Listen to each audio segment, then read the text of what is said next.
বুঝতে পারবে কিনা জানি না, আমার লিপসটা পুরো মনে হচ্ছে নিউড, কিচ্ছু নেই লিপসে, ইজেন্ট? রেড আর মেরুন মিশিয়ে দিয়েছি, কিচ্ছু আসেনি কালার। ও ক্যামেরা অন করা থাক, দ্য বিহাইন্ড দ্য ক্যামেরা চলে যাবো।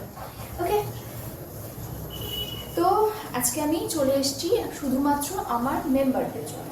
ওকে, নাথিং এলস বাট শুধু আমার মেম্বাররা যাতে আমার ভিডিও দেখতে পায় সেই জন্য আমি চলে এসেছি। অ্যান্ড দেখে নাও, আমি এরকম একটা ব্ল্যাক ব্রালেট দিয়ে আজকে এরকম একটা কালারের শাড়ি ট্রাই করেছি। তো কেমন লাগছে দেখতে আমাকে অবশ্যই জানিও, এই ব্রালেট দিয়ে পরে আমাকে কেমন লাগছে অবশ্যই জানিও।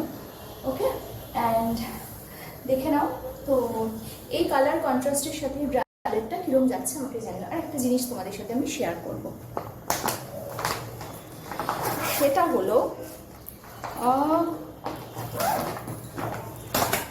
হলো লোটাসের আজ একটা ফেস স্ক্রাবার আমি ইউজ করি। আমাকে অনেকে যে প্রশ্ন করো না যে তুমি কি কোনো মেকআপ ইউজ করো কিনা, না আমি কোনো মেকআপ ইউজ করি না। আমার মেকআপ ইউজ করি না বললে ভুল বলা হবে, মেকআপ ইউজ করি, মাঝে সাঝে করি, বাট বেশিরভাগ আমি স্কিনটাকে ভালো রাখার চেষ্টা করি।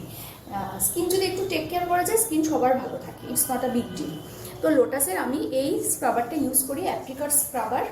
এটা কিন্তু ভীষণ ভালো, খুব অল্প লাগে। আর যেহেতু আমার স্কিনটা খুব সেন্সিটিভ স্কিন, সেই কারণে আমি কিন্তু এটা নট অনলি মুখে, আমি সারা গায়েও এটা ইউজ করি।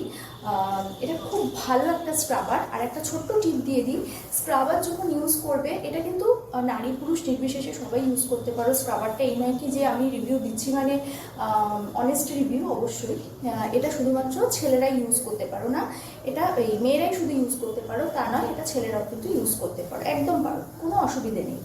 ওকে, তো এক সেকেন্ড দাঁড়াও তো, একটু চুলটা আটকে নিই, চুলটা খুব ডিস্টার্ব করছে। এত মুখে চুল পড়লে না গো কোনো কাজ করা যায় না, আমি অ্যাটলিস্ট পারি করতে। এইবার মুখটা একদম ফ্রেশ লাগছে, তাই না? একদম ফ্রেশ লাগছে।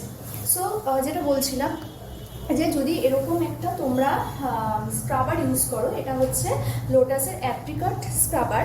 এই স্ক্রাবারটা যদি তোমরা ইউজ করো, এটা কিন্তু ভীষণ ভালো। এটা শুধুমাত্র মুখে না, তোমরা সারা গায়েও এটা ইউজ করতে পারো, এটা ভীষণ অল্প লাগে।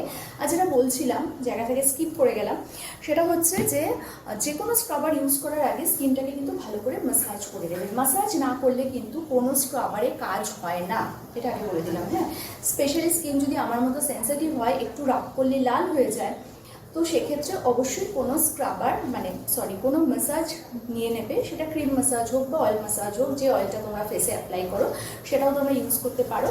আর অবশ্যই সেটা ইউজ করবে। আর এই ব্রালেটের সাথে এই শাড়িটা পরে আমাকে কেমন লাগছে সেটা কিন্তু অবশ্যই আমাকে জানিও। তো এই ব্রালেটের সাথে এই শাড়িটা পরে আমাকে কেমন লাগছে। ওকে, তো আমার মনে হলো একটু কন্ট্রাস্টে পরলে কেমন লাগে তোমরা একটু বলো। অ্যান্ড আমার মনে হচ্ছে ভালোই লাগছে কন্ট্রাস্টে পরে, ভালোই লাগছে। তো বাকিটা তো তোমরা বলবে। আর যেটা বললাম, স্ক্রাবিংটা কিন্তু ভীষণ ইম্পর্টেন্ট, সারা বছর জুড়েই স্ক্রাবিং ইম্পর্টেন্ট। 15 দিনে একবার স্ক্রাব অবশ্যই করো, ছেলেরাও করো, কারণ ছেলেদের ওই হেলমেট পরা থাকে বা রাস্তাঘাটে বেরোয়, তো সেক্ষেত্রে কী হয়, মুখে অনেক ধুলোবালি জমে, মুখটা খুব বাজে হয়ে যায়। তো একবার প্লিজ তোমরা ইউজ করে দেখো, লোটাসের স্ক্রাবার কিন্তু ভীষণ ভালো। কালকে আসবে একটা নতুন ভিডিও নিয়ে, ততক্ষণের জন্য আচ্ছা, মুখটা করার আগে একটা কথা বলে দিই। অনেকে আমাকে প্রশ্ন করছো ভিডিও কীভাবে কীরকমভাবে পাবো আর কি মেম্বারশিপ ভিডিও, সেটা বলে দিই। মেম্বারশিপ ভিডিও সপ্তাহে একটা ভিডিও, একটা শর্ট আর একটা লাইভ। ওকে, ভিডিও যেটা সেটা পাবে একটা, শর্ট পাবে একটা, শর্ট ভিডিও যেটা, অ্যান্ড বা রিলস যেটাই বলো না কেন, একটা পাবে, ভিডিও একটা পাবে, আর লাইভ একটা পাবে। ওকে, আর লাইভে আসার আগে, মেম্বার্সদের লাইভে আসার আগে আমি অবশ্যই পোস্ট দেবো, জানাবো। তোমরা যদি লাইভ জয়েন না করো, এরপর থেকে লাইভ আমি করবো না। ওকে, কালকে আসবে একটা নতুন ভিডিও নিয়ে। এইবার ফাইনালি